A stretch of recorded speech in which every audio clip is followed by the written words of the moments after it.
don't know, Beth Ann Frillman is my new chief of staff. Fairly new anyway. And many of you know her from the work she's done in DeKalb County already, and I'm very, very lucky to have her. So as soon as I finish that, we will get straight to the content.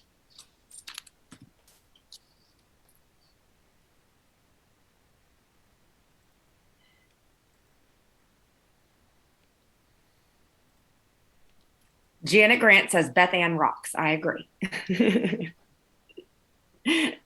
All right. So Beth Ann, you should be all set. Okay. Good evening, everyone. It's great to see you. Thank you so much for joining me. I'm Senator Elena Parent and have the great honor of representing the 42nd Senate District in DeKalb County. Matthew, very pleased to have Representative Matthew Wilson, of course, a candidate and an outstanding one, I might add, for insurance commissioner on the statewide ballot next year for 2022. Go ahead and bring your greetings and introduce yourself, Matthew. Yeah, absolutely. I'm so pleased to be able to do this with my state senator, Elena Parent. So, hey, y'all, I'm State Representative Matthew Wilson. I represent House District 80 that covers mostly Brookhaven and Sandy Springs in DeKalb and Fulton counties, and serving my second term. And, I'm in particular, other than being able to do this with my personal state senator, and one of my favorite colleagues. I'm also so glad to be able to do this with Senator Parent, because she and I, in our respective chambers, have been leading the fight for redistricting reform going into this session. So we can probably pepper some of our discussion with that as well. But very pleased to see so many familiar faces, and excited to update y'all on kind of where we are in the process. Right. Absolutely. So, many of the folks that we have on this call are keen observers of politics in Georgia and keen observers of redistricting. So we know that we are talking to a population that is very much in the know about what's been happening. But still, we do want to take some time to kind of walk through the maps on a more specific and granular level. And also welcome questions and comments. We've got, folks from advocacy groups like Fair Districts on here that have been doing hours and hours of work for a number of years now around redistricting reform and around this redistricting session and process in particular, and have been very present at the Capitol. So, we know that it will be good to have some other people weigh in who have really been critical as part of this process as well, in addition to myself and Matthew. Just, a few initial observations. In many ways, this session has unfolded not particularly out of line from what I was expecting. Now, that doesn't mean any of it's good, or the maps are very gerrymandered, and the process is not transparent and not fair from a community input, partisan balance, fair representation of growing communities perspective. None of those things are represented. But I have observed over my tenure in the General Assembly the way controversial issues are handled by the majority party. And this is largely in line with the way all of those bills have been handled before. So, rushing things through, ignoring input from people. The only difference is, of course, they did do the town halls around the state before the census data was released. That is the reapportionment and redistricting committees did go around the state. That is atypical, of course, for other controversial bills. But I've observed many times where there's not one person testifying in favor of something, and it all just passes on a party line vote anyway. So that is not unexpected. It is, however, wrong and consequential in this instance, and also deeply disappointing. So we are seeing gerrymandered maps and a rushed a rush process here. For example, and Matthew, I want you to jump in here too. The Republicans apparently couldn't agree or had different factions as it relates to what congressional map they wanted to roll out. And we were sort of sitting around doing nothing. The Senate Republicans had released a map a while ago now, actually, 2 months or so.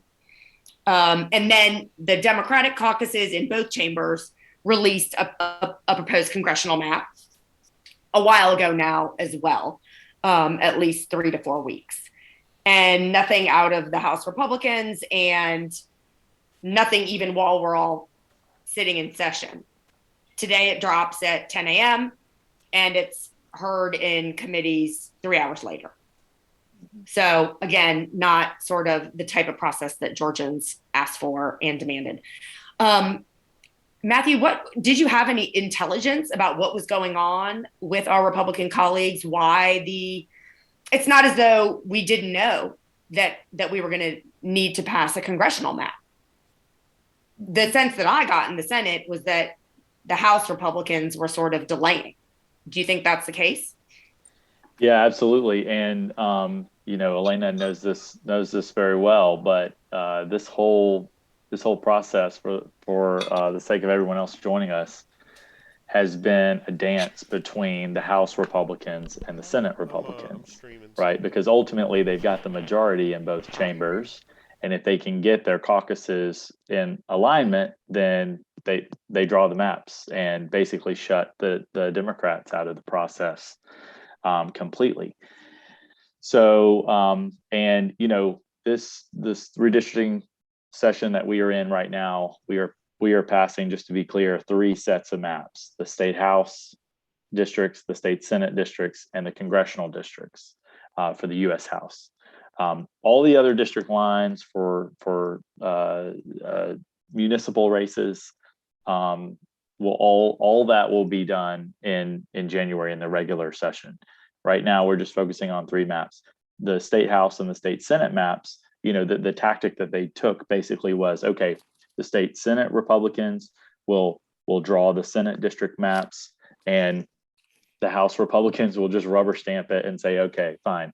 The House Republicans will draw the new House map, and it passed out on purely partisan lines. No Democrats voted for it, and goes over to the Senate, and they rubber stamp it and make no changes to it. So we've got the state House and the state Senate maps are sitting on the governor's desk, ready for his signature. And now the only thing we have left are the congressional maps. And like Elena said, of course, the Senate, I'm sure that was the first map that any of us saw, was the Senate's congressional map, right? They put that out before we even started session, I think the week before, and got everyone started talking about putting Lucy McBath in Forsyth County, and Carolyn Bordeaux, making her district more blue. And this whole time, the House has just been sitting quiet. And this is sort of a tactic that the Speaker uses when he's negotiating with the Senate. We see it with the budget bill every single year, the appropriations bill. We see it with other big ticket items that the Speaker really wants to get done. Is he will hold back. He will wait until the very last minute. He'll say, let's get all this other stuff done. I'm not going to show any of my cards until the very last minute, and sort of try to box the Senate in, and then say, okay, here's what we've got. And we don't have a lot of time left to debate about it. So, either you're going to take it or we'll make some minor tweaks, but that's about it. And that's kind of what they've done here. Just a little bit more context too. We have been, this session is a little bit, we'll call it the special session, and it's very special. Everything about it has been special. So we have been going in, at least on the House side. I can't speak for the Senate side, but on the House side, we've been going in every single day, not knowing, for example, what time we're going to be here the following day, what we're going to be doing, what we're going to be debating. we just show up every day and basically say, okay, what are we going to do? Maybe we'll have maps today. Maybe we won't have maps today. And until we showed up this morning, we did not know if we were going to have congressional maps on the House side yet. We did get those today. They were heard in committee this afternoon. We have been told to expect they will be heard again in committee tomorrow and potentially voted out of committee tomorrow, Thursday, so that we could have a floor debate on them on Friday of this week. Earlier this week, there was a lot of discussion amongst House members of whether we would be willing to come in on Saturday and Sunday of this weekend to potentially go ahead and get the maps done and then adjourn, assuming some agreement had been worked out with the Senate Republicans. But I'm not sure what happened there, but we were then told today the scuttlebutt was we're not doing any weekend hearings or meetings. Instead, we'll come back on Monday and Tuesday of next week, and then ideally be done on Tuesday before Thanksgiving. So, but that's you guys. We that's are finishing us, Friday. correct? The Senate is finishing Friday, supposedly. So what will happen is they've delayed, and this is how they run these procedures.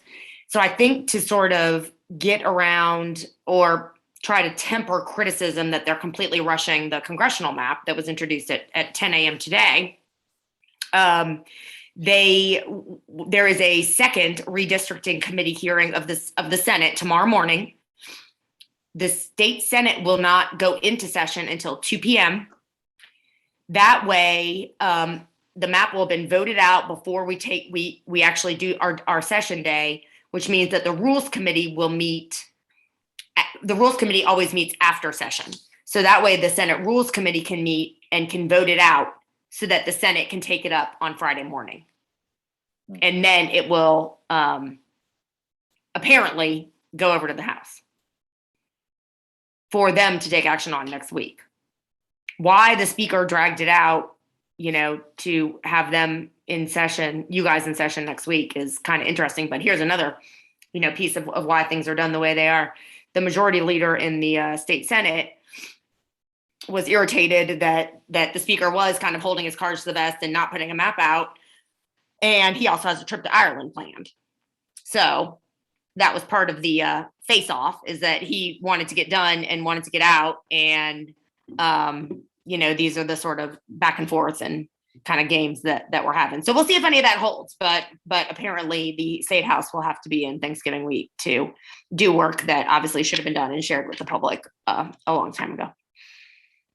And Matthew just got married, so he deserves to be on vacation. And so congratulations to Matthew for his wedding this past weekend. Yay!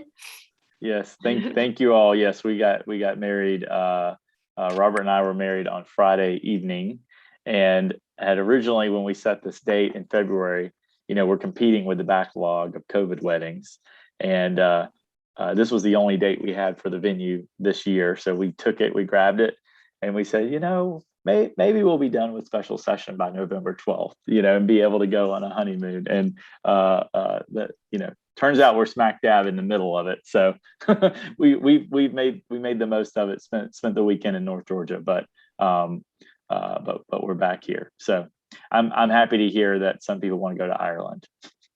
Yes. Let's see. Why don't we take each map in turn and kind of point out to you guys what's changed? From the outset, I want to go ahead and just sort of say that what we were dealing with on this map is, let's see, we do want to answer this question in a second, that just came in on the chat. But what we're dealing with on this map is that the Republicans really did do a very effective gerrymander 10 years ago. So just by way of history, 10 years ago was the first time that the Republicans were in charge to draw the maps. And at that time, their power in the state really had been growing and cresting in some ways. And with some, they were for sure gerrymandered, but in some ways, it was easy for them to try to draw maps that basically with the goal of we are going to create Republican supermajorities in the state house and the state Senate. And then, of course, in the congressional delegation, where they drew a 10-4 map in the congressional delegation. Georgia has been changing incredibly rapidly. The state census, I'm sorry, the federal census showed us exactly how much. We added 1 million people in the last decade. All of the growth came within communities of color. Very rapid growth in the Asian American population, in the Latino population, and also in the African American population. So we found that Georgia actually was almost a majority minority state as of last April. Might actually be a majority minority state as of today. And that necessitated them not only presenting maps that actually kind of gave seats up in both the state house and the state Senate, but it just made their job a lot more difficult. The maps are, of course, still incredibly gerrymandered, but now they didn't have that much room to go because they had gerrymandered so well 10 years ago. And then all the population trends in the last 10 years had moved against them in general, as far as 1 million folks that were all communities of color, depopulation of some of their strongholds in rural Georgia, meaning that some districts were going to have to move from rural Georgia to metro Atlanta, where all the growth was. Both of those trends and the fact that they had already gerrymandered themselves into a lot more power than they really were owed 10 years ago meant that they had a difficult task this time around, which is why you're seeing maps that actually relinquish on paper several of their seats in the Senate and in the state Senate and in the state house. To be honest, they did see over the last decade that their gerrymander held pretty well. It never got challenged in court. It was pre-cleared by the Obama Justice Department, which is another story and a disappointment. And then there was no lawsuit filed against those maps from 10 years ago. Would we have won? There's definitely some evidence that we could have been successful in getting some of the districts struck down. This time, I expect that we will see some more litigation. But the gerrymander held until 2018 fairly well. And then it kind of fell apart on them when Lucy McBath picked up the 6th. I think, 13 people picked up state house seats. So it was kind of like a breakthrough wave year. And they know that with the way the population's trending, that they're at risk of that again. So I think that's another reason they gave up a few seats up front to try to hold the others for as long as possible. Okay, let's see. Let's look at this question real quick in the chat because Dylan Wolseley says, I have to leave early. Is there anything we can do to make more fair maps pass the Georgia House and Senate this session?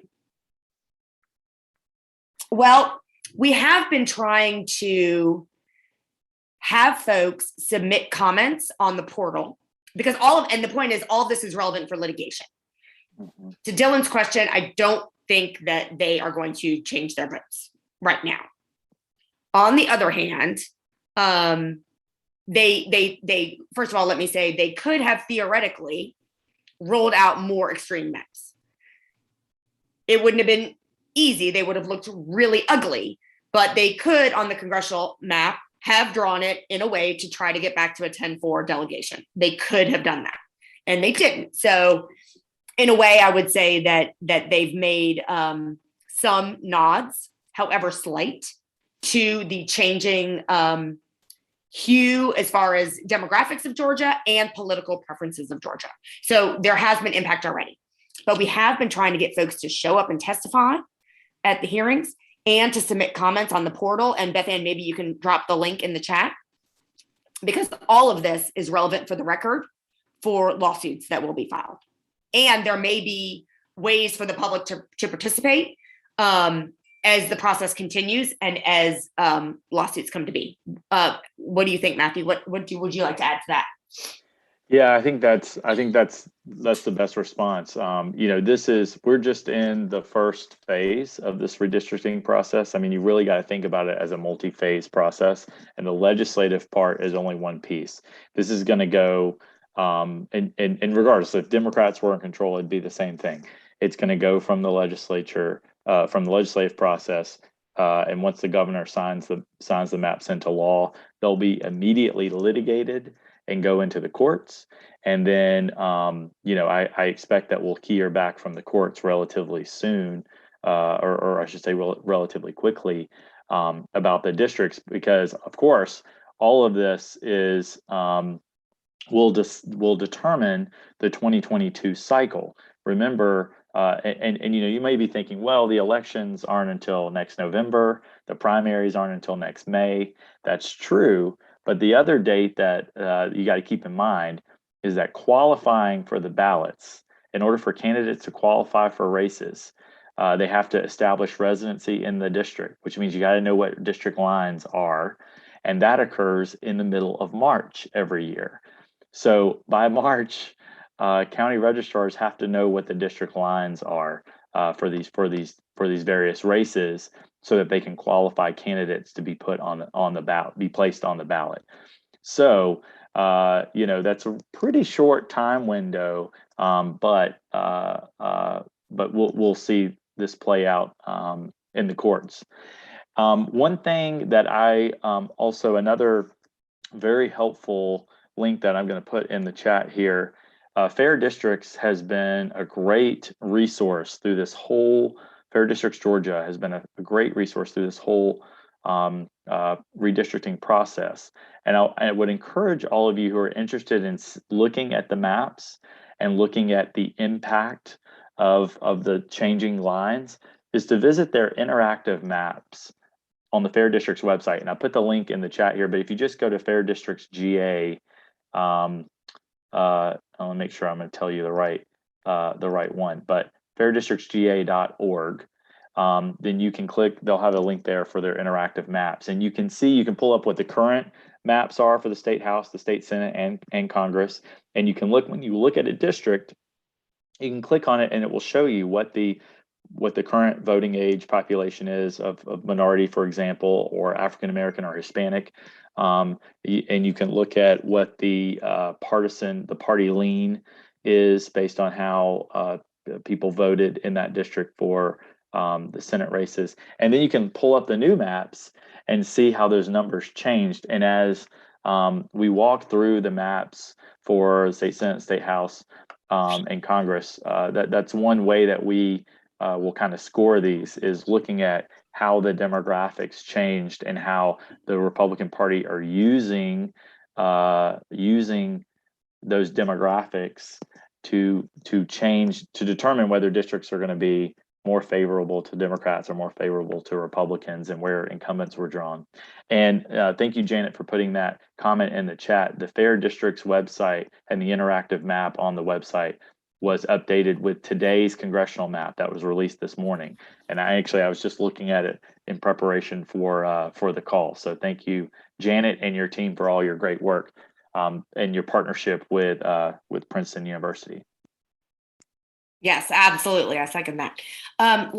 We have more questions coming in, but I think it would be good to just kind of quickly put up each map in turn, point out some of the changes, and then we can start taking up the questions in the chat and others that come in as well. So Beth Ann is which map do you want first? I think State House. Okay. Let's do it. State House, State Senate. All right. Okay, so while Beth Ann is pulling that up, I'll just give you a general overview of kind of the changes that we saw in the State House map. So just to recap, the State House maps that we're going to be looking at have now passed the House, they've passed the Senate, they're sitting on the governor's desk, expected to be signed into law, really any day now.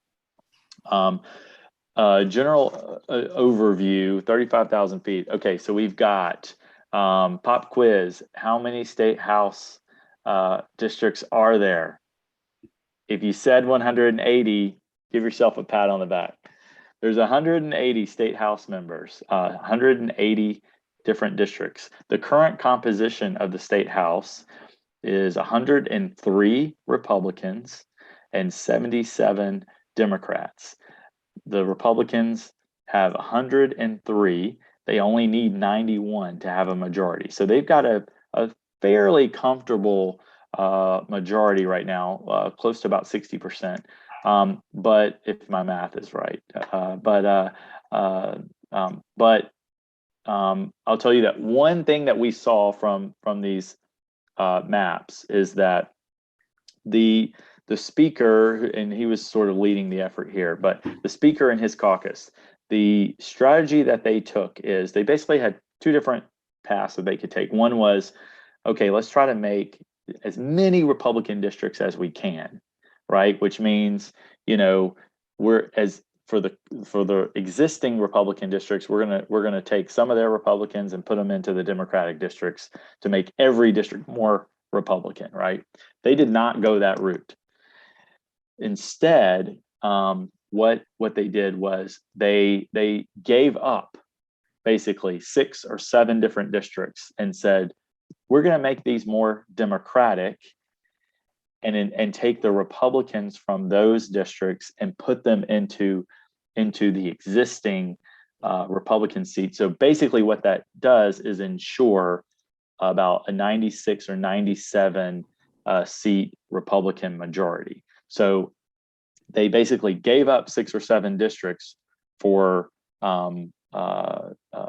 the purpose of solidifying those 96, 97. Remember, they only have to have 91 to have a majority in the House. Now, that means that they will have a majority, but the good news is that 96, 97 is not a big majority at all, and especially in the House where we routinely have members, with 180 people. Inevitably, you're going to have someone who's out sick, someone who's having to be at work or away from the chamber.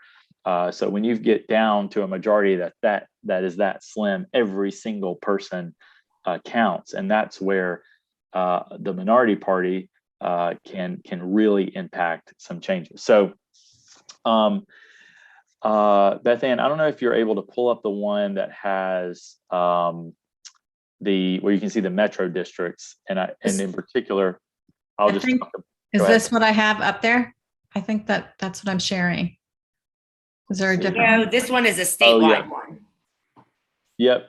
Or this is, if you can pull up the PDF. So we can't see the PDF. All we can see is the file viewer. But if you I didn't realize that you couldn't see it. Sorry. No, it's okay. So you can't see the file viewer. You'll need to change the program you're sharing, I believe. Okay. Yeah, if you change, I think you have to change the window that is visible. Okay. All right. I might actually fail at this simple task. Well, we say I don't know how to do it. Say simple, maybe Aaron can tell us. Aaron, you seem to know how to work it. Yeah. Well, nothing on Zoom is simple. It's just you need to stop sharing this and go back and share your PDF viewer, whatever that is on your system. Okay. It shows the PDF. Hold on a second. Right. I'll figure this out. But while Beth Ann is working on that, I did want to point out a couple of notable things. Is that better? Aha. There we go. Okay. That is a lot better. Sorry. No, not at all. Yeah. Now you can zoom in on it, and we'll see it zoomed as well, I think. Okay. That's perfect. Yeah, if you can zoom in on DeKalb County, Beth Ann, that would be great, because that's kind of where I want to focus. So some more high level. That's perfect. Thank you. Some other high level. If you look here at District 52 and 83, those districts in North DeKalb County. So that my district currently is House District 80. The numbers, don't pay too much attention to the numbers because the numbers kind of float around a little bit and they don't really have that much significance, at least not for what we're talking about tonight. So don't worry about numbers. Actually, you'll see Dunwoody, the very tip top of DeKalb County, which is currently represented by Representative Mike Walensky. got the 80 number. So my number went up north, but right below that district is where Brookhaven is. And if you're familiar with DeKalb County, you can kind of see the line that goes under 83 on the side of 81, and then under this 80 district here as Buford Highway and 85. So you can kind of make out where Brookhaven would be along that western border of North DeKalb County. Right now, that's all one district, and it's mine. And I also have a big chunk of Sandy Springs. But this new map has broken Brookhaven into two different districts. Basically, there's a North Brookhaven is in House District 52, and South Brookhaven is in the new 83. And it's split at Windsor Avenue, if you are familiar with that. So 52, House District 52, and both of these districts, I should say, were made to be more Democratic. Not significantly more, but House District 80 that I currently represent is basically 59% Democratic based on the 2020 cycle. It's now 65% Democratic, with a significant increase in the voting age population for Hispanics. 31% voting age population for Hispanic. It becomes a majority minority district. The new 83. It's a 54% voting age population for minorities. House District 52 also was created to be more Democratic. That is currently represented by Representative Shay Roberts from Sandy Springs. She was drawn into that district. She is the incumbent living in that district. It's now 61% Democratic from 55. It's a significant increase in the Asian voting age population from 7% to 19%, and kind of decrease the Hispanic population, but still overall 45% voting age population for minorities. I'm getting all these numbers, by the way, from the Fair Districts interactive map. So I would encourage you to use that because it is so incredibly rich with data and numbers, and helps you to be able to see what the difference is from the old or the current district to the new district. But as you can see in here, all of these districts in the Metro Atlanta area, or at least in DeKalb and Fulton, were very much drawn to favor the Democrats. I mean, they tried to pour as many Democrats, make all of these districts more Democratic, and then take the Republicans on the edge and kind of push them into more Republican districts along the outer rim here.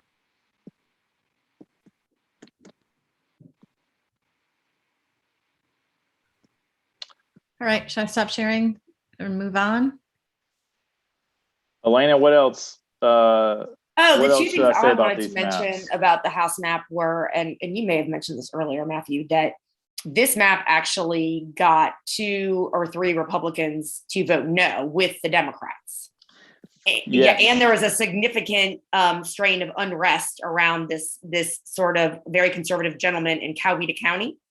And you might want to just fill everyone in on that briefly, Matthew. Yeah, so one of the interesting things in comparing the state house maps and the state senate maps, correct me if I'm wrong, but the state senate maps did not draw any incumbents into the same district together. Correct. Meaning the incumbents each other if they wanted to stay in office. The state senate map had none of those. The state house map had several. In particular, 2 Democrats. There were just 2 Democrats that were drawn together. Ultimately, started out there were like 8 that were all drawn in various districts together. Several of those got worked out, but these maps that passed and that are slated to go into effect if Governor Kemp signs them, there are 2 Democrats in Gwinnett County that were drawn in together. Rebecca Mitchell and Shelley Hutchinson. And then in southwest Georgia, you see this giant green district in the corner, lower right, left-hand corner, 154. Winfred Dukes, who is representative from Albany and Dougherty County, and Gerald Green, who is a Republican, used to be a Democrat, but is a Republican currently. They were drawn in together. A Democrat and Republican were paired together. There were also 2 Republicans that were drawn together. Dominic LaRicchia, who's the governor's floor leader in the House, fascinating politics there, along with James Burchett, who is a Republican House member. And then so what Elena was mentioning, there is a gentleman from Coweta County who just got elected this past cycle. His name is Phillip Singleton, represents Coweta County. He is a very big opponent of the speakers, and he basically ran for the state house saying he was going to come oppose the speaker. He has opposed the speaker at every opportunity he can. Tries to stick his finger in the speaker's eye. So the speaker basically drew him a Democratic district. His district now goes from Coweta County into South Fulton, the city of South Fulton, and it is now a Democratic district. So he will be beat by a Democrat in the next cycle. It is very likely, based on the voting, the voting population there, that he will be beat by a Democrat. That's what we call retribution. 65 or 67. Oh, I couldn't tell you what the new number is. Okay. Like over here. Probably 65. So yes, so that's what we call retribution. Well, and the rumor was that one of the 2 Democrats drawn in together in Gwinnett County was also targeted, maybe not for the same reasons, but also was viewed as having been a troublemaker or someone that was irritating them. So, they would just get rid of her. So there was a big outcry, though, out of the Coweta County folks. They actually came to the Capitol and complained and made a stink, which caused several Republicans to vote against the map. And when it passed my chamber, the senator for Coweta County also voted against it. That's right. Yeah, we had Representative Singleton voted against it on the House side, and Charlie Spurd, another Republican, also voted against it on the House side. So it was a bipartisan opposition to the maps, though the majority still carried. Why did Charlize vote no? She's not in that area. Great question. I don't know. Okay. I do not know. Well, on our map, it was strictly party line. We can turn to the state Senate. Okay.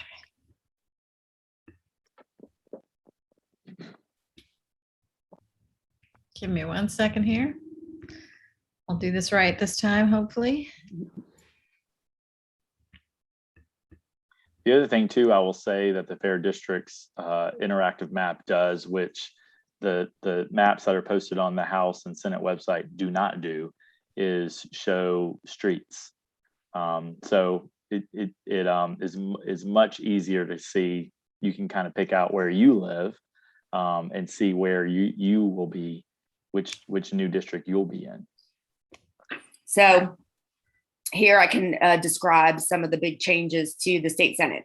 So right now, the breakdown between the 2 parties is 22 Democrats, 34 Republicans. And there are actually 4 members of the Republican caucus that are running for statewide office. They use 2 of those districts to move them from their current position within the state to Metro Atlanta. And one of them that we'll start with is the 7th district. Do you want me to? Which was in southern Georgia, very far in the south. Basically all the districts in South Georgia were underpopulated. And so this district had been represented by Tyler Harper, and they basically dissolved it and recreated it here in Gwinnett County. So unlike the state house, we do not renumber. So what's fascinating about the state Senate map is you can see that the way the state Senate districts were numbered from the beginning was 1 starts off down in Savannah, right in the very southeastern corner of the state. Districts 1 and 2 are in Savannah. And then it ran kind of across the state that way, 1, 2, 3, 4, all of them being in the southern part of the state. So when you see numbers that are lower and are now up in Metro Atlanta, you can see where in past redistricting, they had been dismantled from the part of the state that they originated in and moved to another part of the state. And that's an interesting way to see the changing population of the state of Georgia over time. So the 56th district, for example, right now it's been in Fulton, basically. Now it's moving also. They're kind of shoring that up because they almost lost it. So, and they're protecting that incumbent because he is running for re-election. So they've moved it some out of Fulton and in here to Cherokee and Cobb and like a more conservative part of Cobb County. But by the fact that it's 56, you can tell that it originally was up in northern Georgia. And at some point it relocated to Metro Atlanta. Same thing here with the 7th. With the 14th, it was also in South Georgia. And in fact, as of 2010 was represented in the Americus area by the Dean of the State Senate, George Hooks, who had served for many decades. That's the district they moved from South Georgia after 2010. And they put it up in a fast growing area at that time, which was Cherokee County, basically. Well, the 14th is now represented by Bruce Thompson, who is running for labor commissioner. So because of that, and because there's no incumbent seeking re-election in the 14th, they are now moving the 14th from up in Cherokee down here into Fulton County. So the 7th and the 14th are 2 districts that they have essentially drawn as concessions to the changing political and demographics of politics and demography of Georgia. And these are expected to perform as Democratic districts. I expect that Democrats will win them in 2022, but certainly, even if not, if like we had some huge meltdown of Democratic performance in 2022, which of course we don't expect. But if we did, they would not stay Republican. They are drawn to be Democratic districts. What they have done though is with 48, kind of right there in between them. 48 was always a reliably Republican district. It was represented by David Schaefer for many years. He is the GOP party chair, the statewide party chair. He ran for lieutenant governor I guess not that many years ago now, right? It's about 4 years ago now, and lost in the runoff to Jeff Duncan, our current lieutenant governor. At the time, his district had started, even when he was representing it, he had a significant and growing Asian population. When he gave the seat up, it flipped red to blue and was won by Zara Karenchak. She then left the seat to run for the 7th Congressional District.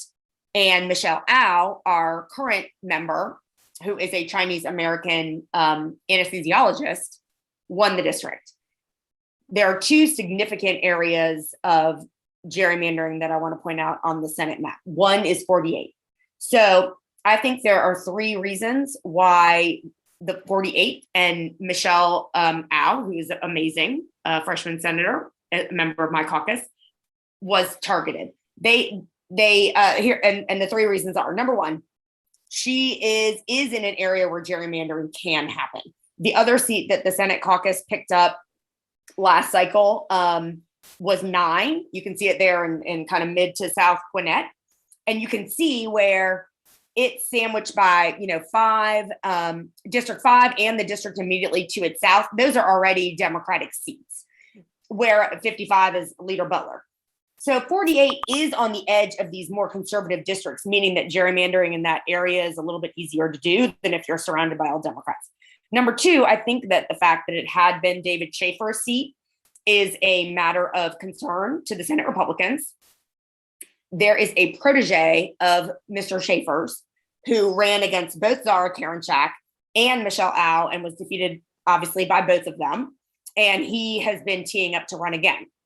So, and then that's the second reason. The third reason is the GOP is starting to get very smart about their outreach to Asian American voters in Georgia. I think they view that as, while they might do outreach to all minority groups, they view, I think, Asian Americans as potentially the one where they could make the biggest inroads.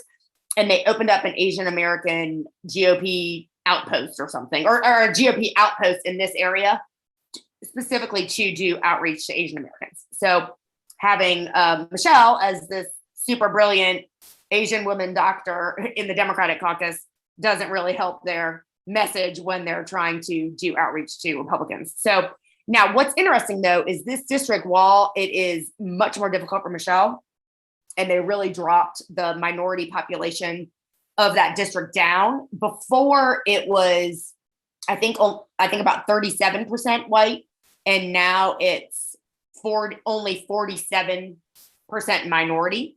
So they've sort of taken big chunks of the minority voter population out of that district and sort of dispersed it around other districts and drawn it up there into North Gwinnett and South Forsyth.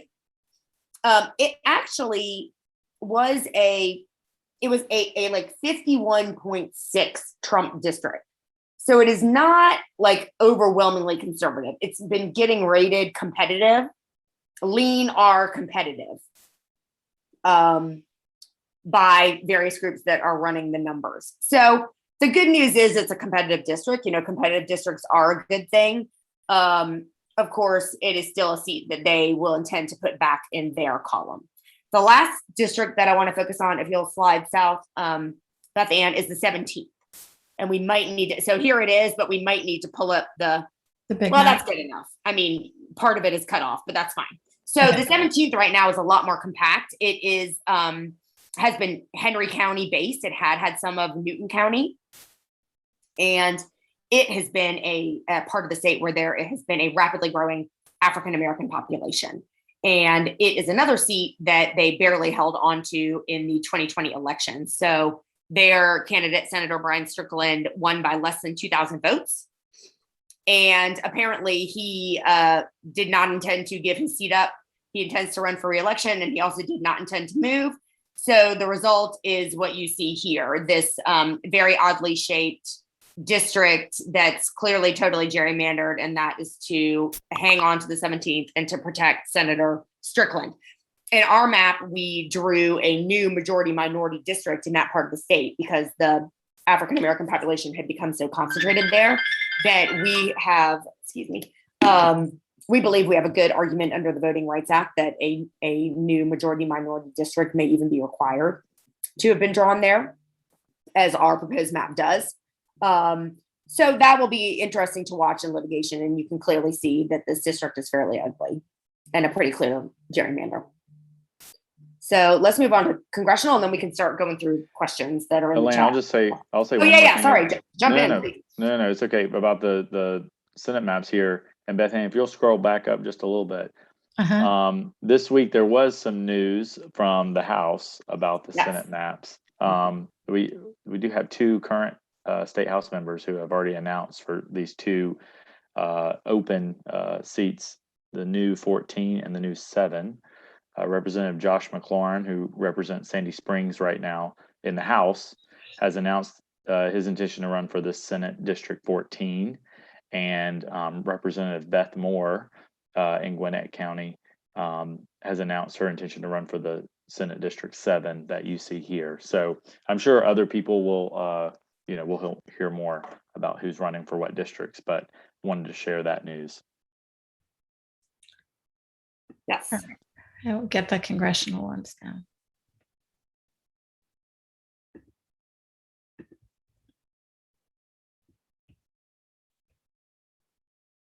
And this is where the fun really begins. Yes, and most of the national attention. Right.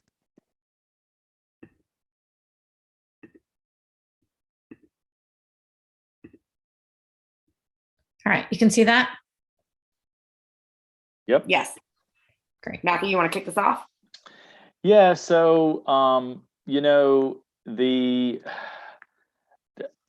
say going into this again, remember that as Elena pointed out earlier, because of the population, the population shifts from the last census to this census and just the trends, there's only so much that the Republicans can do.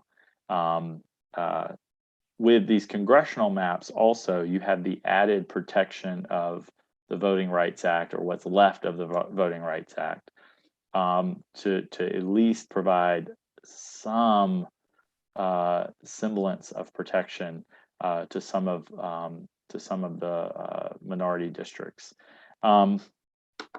So given that, basically what we went into this process knowing is that they're going to try to take back the 6th district, which was, of course, won by Lucy McBath, and then do something with the 7th congressional district, and potentially something with Sanford Bishop's district down in South Georgia. So that's sort of been where everyone's attention has been focused, because those are the districts that are easiest to mess with, just based on the population that's closest to where the districts currently reside. Yes, and Sanford Bishop's district was by far the most underpopulated and needed to gain about 92,000 people. 92,000 people. And it was already a majority minority district. And so there was a lot of talk back and forth about how they were going to try to target it. And there's some thought that apparently it's on the NRCC target list. And there's some thought that after Sanford retires, because he's been around for a long time, that may be a seat that they would stand a better chance of winning once they don't have him as the incumbent.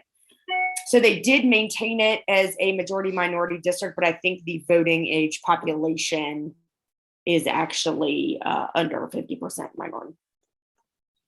So the one that I immediately draw my eye to is the 6th district, is Lucy McBath's district, and currently this district stretches into Brookhaven. It's a lot of DeKalb, it's Gwinnett, it's Fulton, it's Cobb.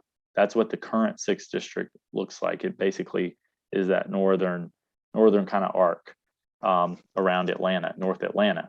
You see here now they've taken that. The 6th district now is not in DeKalb County. It is barely in Gwinnett County. It is barely in Cobb County, and it's gone north up into Forsyth and Dawson County. Dawson County. This is just crazy. This is crazy to me. I mean, this is pure partisan politics right here. This is just a pure partisan power grab. This district has gone, the 6th district. It is currently a plus 12 Biden district. Okay. The new maps, this map we're looking at right here, has the 6th district as a plus 15 Trump district. I mean, they have basically just inverted the partisan makeup of the 6th district in order to flip it from blue to red.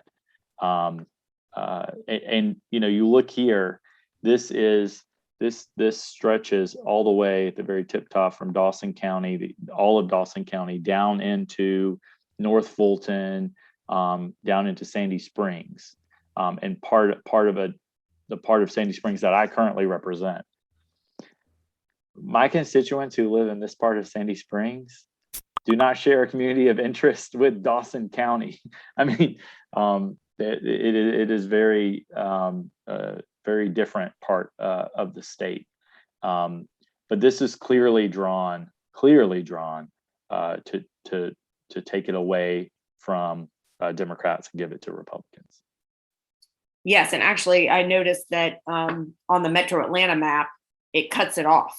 It doesn't even show the northern part of the 6th, sort of demonstrating that it has been drawn out of, partially out of. Metro Atlanta, when obviously there was no need to do that. The 7th was actually very overpopulated, and the 6th was right about exactly the right size. So the question that, obviously arises here is, we've gained 1 million people. These districts were the proper size or overpopulated. They're actually both a little overpopulated. All the growth has been in communities of color. The partisan balance of the state has swung against Republicans. And how is any of that reflected in this map? And of course, the answer is it's not. It's but, not. Yeah, none of that's reflected in this map. No, it's all partisan grab. This map would, Georgia has 14 House seats. 9 of the seats in this map would be drawn to heavily favor Republicans. Right, it's a 9-5 partisan split. Right now we have an 8-6 delegation. Of course, we started the decade with a 10-4 Republican to Democrat delegation. But 9-6 is, 9-5 is still off the partisan balance. We would expect some natural favoring of Republican districts in Georgia, kind of the same way we see some of that around the country, due to what they call more efficient distribution of Republican voters versus Democratic voters, who tend to cluster even more closely together in urban areas than Republicans do in rural areas. So that gives them a little bit of a natural advantage. Of course, we see that repeated across the country, and in some ways, it's the same issue that we see with the United States Senate, how it ends up favoring rural populations and Republican populations currently. And Elena, one of the things that strikes me, and I know this is not a perfect comparison because, again, when you're drawing these maps, there's a lot of variables and boxes that you have to check as far as population and trying to keep populations together and that sort of thing. But just think about the fact that Georgia is a 50-50 state right now. Basically, if you look at the elections, 2020, the Senate runoff in 2021, we're basically a 50-50 Democrat Republican state right now. This map gives 64% of the representation to Republicans. 64%. And again, it's not a perfect 1-to-1, but this is clearly an extreme Republican map based on where the population of Georgia is and based on how the population of Georgia is voting and has just voted this year. Right. Why don't we go over to the chat and start answering some questions? Should I stop sharing, I'm assuming? Yes. Okay, great. Thank you. All right. Cheryl asked, with gerrymandering, can we overcome the numbers in the Congress? Don't the Dems have to pass voting legislation by overturning the filibuster? So, there's a lot of news reports that Republicans could draw themselves the majority in the U.S. House of Representatives and take that chamber back from Democrats based solely on the redistricting process, because the Democrats' majority in the House of Representatives right now is narrow.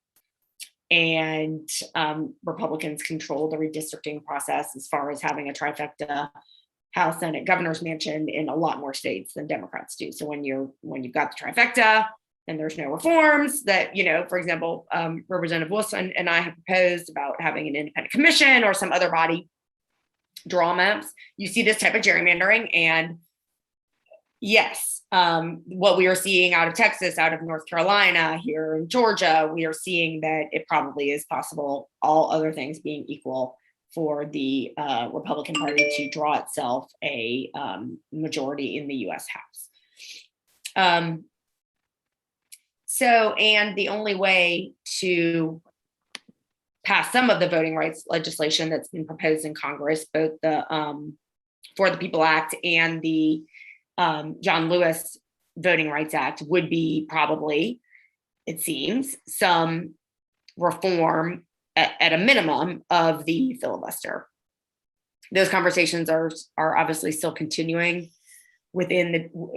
by Democrats in Congress, and I don't have an up to the minute idea of where current people's heads are, but with extremely narrow majorities in both chambers, it's not different than what Matthew said about trying to operate the state house. Once you get under 100 people, that won't be easy for the Republicans here, and it's not easy for the Democrats to run things with such narrow majorities, which give certain individuals obviously a whole lot of power, and you can't do things unless you can get them on board. And so we obviously know that both Joe Manchin and Kyrsten Sinema have been reluctant, and frankly, I think Biden is somewhat reluctant too to eliminate the filibuster. I support at least reform to it for sure, if not an outright abolition, but certainly reform to it, because right now it's really just an abuse of power. Being able to say, no, we're just not going to even consider that. So we'll see where they go. But to Cheryl's question, yeah, I think that you're correct about both of those things, basically. So Thomas asked about gerrymandering Marjorie Taylor Greene into a primary race with Andrew Clyde and the chances of that happening. That would be a fun show to watch. But I think, but one thing that is different about the congressional maps and districts is that, of course, in Congress, for the House seats, they don't have to live in their district to run for it. And remember, Marjorie Taylor Greene didn't originally live in her district; she was running in another district, and then flipped or switched districts to run for the current district she represents. I was told, and I don't. It's not my area of the state, so I haven't independently verified this, but I was told, Elena, that the original, the Senate congressional map that was first released had Andrew Clyde, his residence was drawn out of the district he represents and into another district, from the 9th to the 10th, I believe. And I think this map That's right. fixes that. Yeah, I believe. So that was another change there. I did hear from some Republicans that there was a brief discussion about trying to do something with Marjorie Taylor Greene, because I can tell you there are a number of my Republican colleagues who don't like that she's in there, she's representing them either. But there's just not a lot that they can do in that area of the state as far as the population being what it is. And she's very popular in her district. They have added part of Cobb County to that district, which is a little bit interesting. And like Matthew said, there were rumors that certain Republicans, and I heard the speaker as well, were sort of like, can we do this so that we can eliminate the stain on our state and our delegation that she is.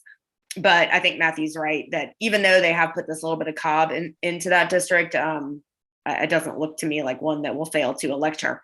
Now, actually, one point that we didn't make about the congressional map is that the new 56, I'm sorry, the new 6th is 50. It was a 56% Trump district. And so it's not like overwhelmingly Trump. Meanwhile, they had started to get concerned about the 11th district, that it was getting more competitive. And it is staying on that map as a 56% Trump Republican only district. So both of those districts may end up being more competitive between the two parties over the next few cycles, both the 11th and the 6th. But they're certainly drawn, at least at the beginning of the decade, to be pretty Republican friendly. So one question, I think I'm out of order here, Elena, so forgive me, but one question Alita asked, can you speak to about the Supreme Court and what it has said about partisan gerrymandering being okay? Let me posit this, and Elena, feel free to correct me. But my understanding, it's been a while since I read the case, to be honest with you, but the Supreme Court basically said this is a purely political analysis, a purely political question when we're considering partisan gerrymandering. And the Supreme Court has a long history of case law that says if it's a pure question of party politics, it is not an appropriate question for the Supreme Court to consider. It's a justiciability question. And so basically they kicked it out on kind of a standing issue, if you want to look at it that way. But basically saying it's not an appropriate issue for the Supreme Court to take up. This is more appropriate for the legislature to take up because it's just about pure partisan politics. And so that being said, they basically said, look, we're not going to get in the middle of partisan gerrymandering. Since that order was issued several years ago, the court has only gotten more conservative. And so, I'm not entirely hopeful that the Supreme Court is gonna protect us from gerrymandering. Perhaps there could be, I think where the impact litigation is probably going to be more focused on the what they call the Voting Rights Act districts, where there's at least a large significant minority population that under the still existing Voting Rights Act still has to be given some sort of protection. Elena, I don't know if you can speak more to that. Yeah, Matthew's exactly right. So right now we don't think that the courts will at all protect us from any partisan gerrymandering claims. Right now, those are off the table, at least as far as the federal courts go, due to that decision out of the Supreme Court in Risho v. Common Cause. There is still the avenue under Section 2 of the Voting Rights Act for racial gerrymandering claims. And I do expect that we will see some racial gerrymandering claims on our maps and on maps around the country. However, it's certainly a defense to some of the lawsuits that are brought is going to be, well, we didn't draw people that way because of their race. It was because they were Democrats. And so then that all is going to need to be teased out because that wasn't the case until the Supreme Court decided Risho, and that was not that many years ago. So there's going to be a whole new line of cases. We also don't know exactly how the courts are going to rule in the sense of opportunity or coalition districts where people of different races sort of band together to elect a candidate of choice, i.e. like the precedent on majority Black districts is pretty well documented, although this whole new wrinkle about whether it was done on the basis of party or race is going to be interesting to watch in the courts. But we don't have clarity yet on, well, can Black voters join with Hispanic voters and Asian voters and some white voters? And then, that's how it's done. We'll see. Well, I'm sure I'll be seeing a lot of arguments on that. My biggest fear is that we have a federal bench that, was, just very, very stocked with conservative young judges during the Trump years. And that could be our biggest obstacle to success. It's not just what does the law say, it's right. Who's reading the law and who's in power to issue the decisions. So let's see. Michael asks, how consistent are the House Senate maps with the proposed U.S. congressional map? Do boundaries of one map contradict the other? Oh yeah, 56 divided by 14 is 4. Interesting. Yeah, that is interesting. So there is some correlation there. Like there are 3 state house districts for every 1 Senate district, and then there are, like you said, maybe however many for 6, maybe for each Senate district for each U.S. House district. Actually, it's less than that. It's less than 6. But however, the bigger the district, the easier it is to gerrymander. So like in the state house, because they can only have, I think it's going up to 61,000 people? 59,000. 59,000 people. Because of that, you have to draw a district that has 51,000 people approximately. They actually have, so in the congressional map, you have to have zero deviation. Like no district can be more than one person population wise than another. It's not that strict in the state house and the state senate. And actually the state house map has the biggest deviation from equal district size. And that doesn't really surprise me because they needed to do that to, as long as they stayed within certain boundaries, to try to hold on to more of their majority. But even within that, where there's sort of, I think, a 2.75% deviation between the biggest state house districts and the smallest.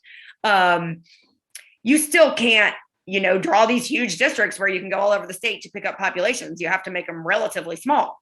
So that means that the bigger the district, the more difficult, the easier it is to kind of gerrymander. The smaller, the more difficult. So in that sense, there is correlation between what you see in all maps. The same tactics are going to be used across all three maps, but it's just harder to execute it well at the state house level than it is once you get up to Congress. Oh, let's see. Could we talk about the changes of the 7th district? I'm assuming that's 7th in Congress. So Matthew, I want to hand this over to you, but right now it's a Gwinnett and Forsyth County district, South Forsyth, and sort of more northern Gwinnett. And now it turns into really almost all Gwinnett based and sort of starting in South Gwinnett and taking in almost all of the county. So it moves Forsyth entirely into the 6th. Forsyth has been very fast growing. It has been diversifying actually, but it still remains pretty conservative, especially once you get outside of South Forsyth. And that's to, give up the 7th and try to grab back the 6th. And, it actually, the 7th in this map that we've been looking at tonight that was proposed today, the 7th district is drawn to be more Democratic than it was. So if you look at the partisan score, I think it was 53. It currently is 53% Democratic performance. It would be 63% in the new map. The current map has 59% voting age population minority voters. The proposed map, the new map, would have 67% minority voters, voting age population. So shrinking the size of the district, but making it much more Democratic, and some thought to that is also that they want to get rid of Lucy McBath. They want to get rid of Carolyn Bordeaux, even if it means they replace Carolyn Bordeaux with another Democrat. They want to get rid of her, and so that certainly, considering how she has navigated the infrastructure bill with the Build Back Better budget bill, and sort of taken a moderate stance. There's some thought that with this new, much more Democratic district that she will be in, that she's likely to draw several primary challengers.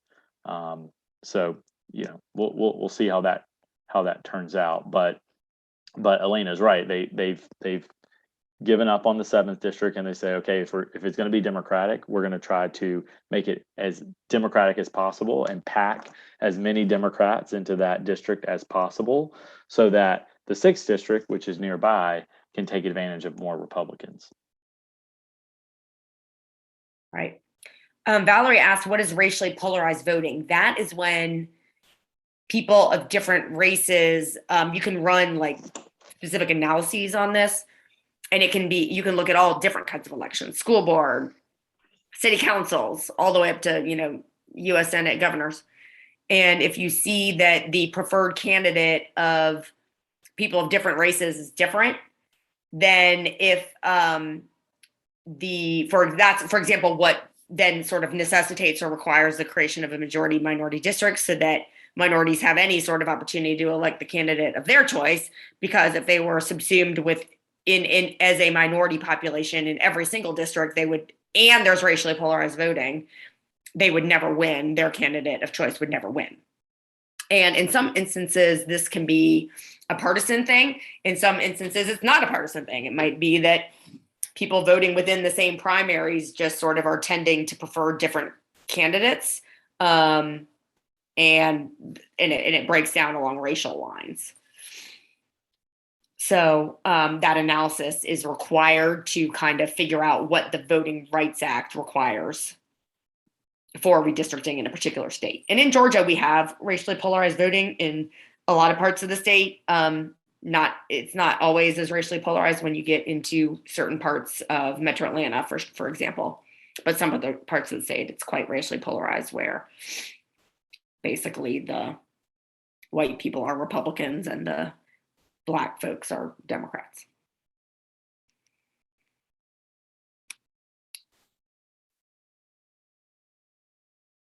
Let's see. Oh, interesting question, Alex, about how easy is it to get some referenda, like other states have done, to get redistricting put on the ballot. So Georgia is not a ballot initiative state. In other states, if you get enough petition signatures, you can put basically the people can put a policy on referendum, and if it passes, then it becomes law.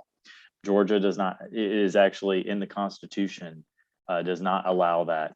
In Georgia, we'd have to have a constitutional amendment to change that. So the only way to get redistricting in Georgia is either we change the Constitution to allow for a ballot initiative, which requires 3/4 of the House and the Senate to put it on the ballot. Or Two-thirds. I'm sorry, what am I said 3/4. Yes, thank you. 2/3. Or we pass it through the legislature, which is the easiest path mathematically, but politically not so easy. Yeah, so we unfortunately have certain barriers to reform.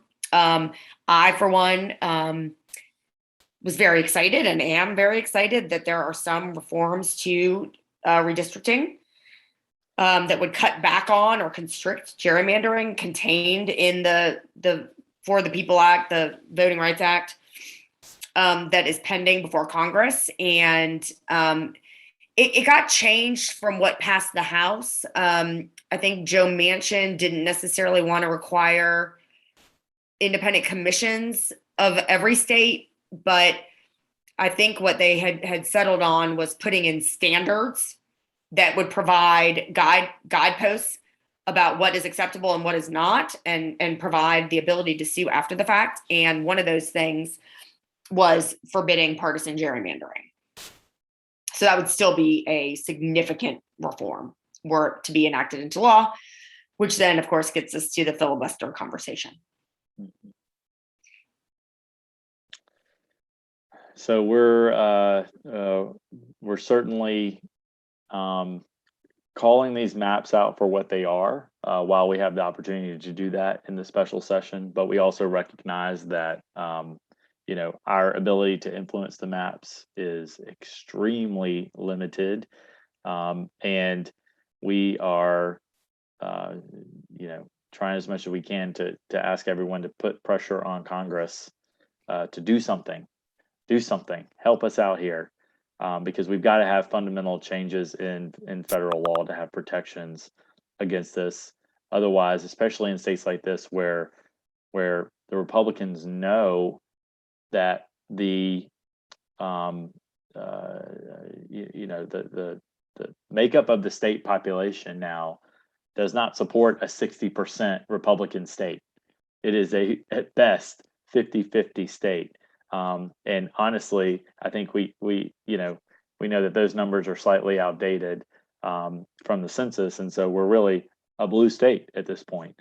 But their last grasp on power is to try to shore up these districts as much as they can to hold on and try to stretch out that hold of power for several more cycles, as much as they possibly can. And knowing that the Supreme Court is unlikely to strike down anything, they basically feel like they have free license to do that. So as much as they're able to get away with, they're basically trying to get away with it. Right. That's right. And actually, we've certainly heard that there are some factions within the Republican Party here in Georgia that feels that they should have been a lot more aggressive on these maps, partially because I think they sort of view it as the last opportunity that they may really have, given the way Georgia's trending, thinking, hey, the chances of us having both state house, state senate, and the governor's mansion in 10 years' time is pretty slim. So I guess there were some arguing for that within their caucuses, and others saying, look, no, if we do that, the chances of it getting struck down by the courts is that much greater.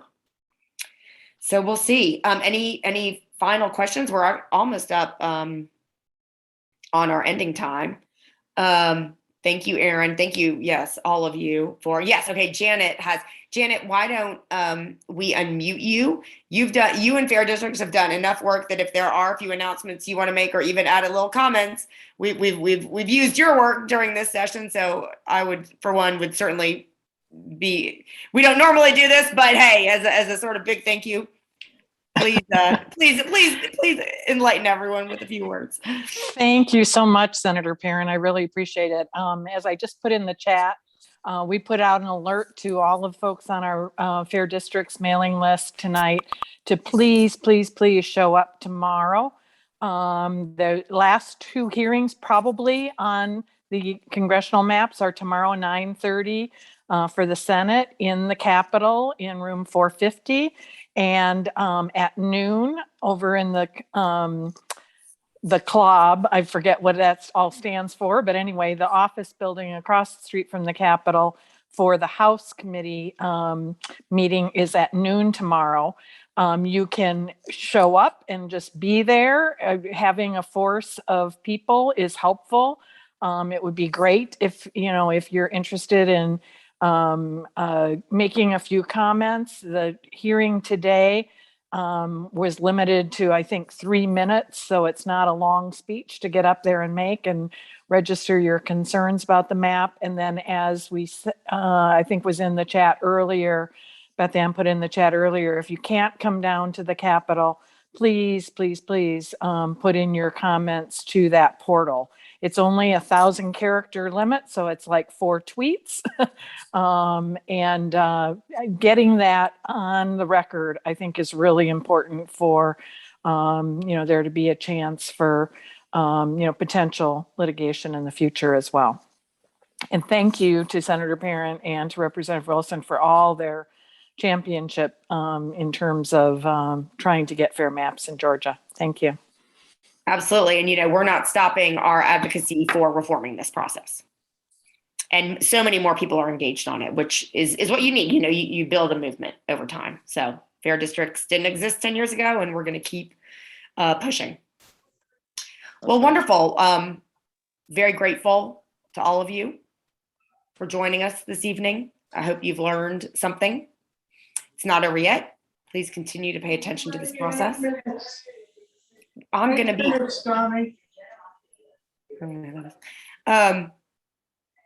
We, of course, no rest for the weary. We are going to be heading into regular session in January, second Monday of January.